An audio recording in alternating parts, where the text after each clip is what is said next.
Здраво, јас сум Ана Пејовска, по професија сум психолог, работам како советничка на Националната линија за позитивно родителство. Денес ќе зборуваме за социоемоционалниот развој кај адолесцентите.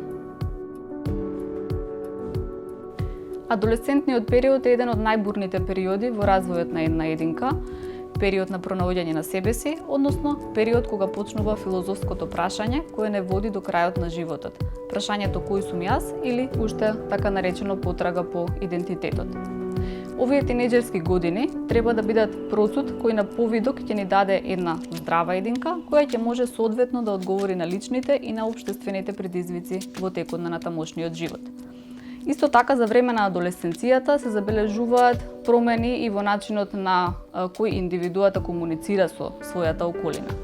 Формирањето на идентитетот е проследено со експериментирање, градење на својата различност и на својата посебност.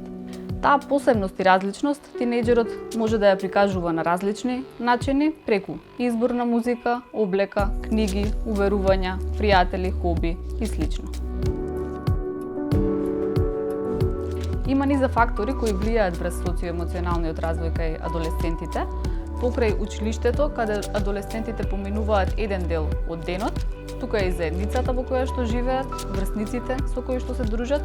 Знаеме дека во овој период се формираат и едни од најдлабоките пријателства кои понатаму опстојуваат и во натамошниот живот на поединецот.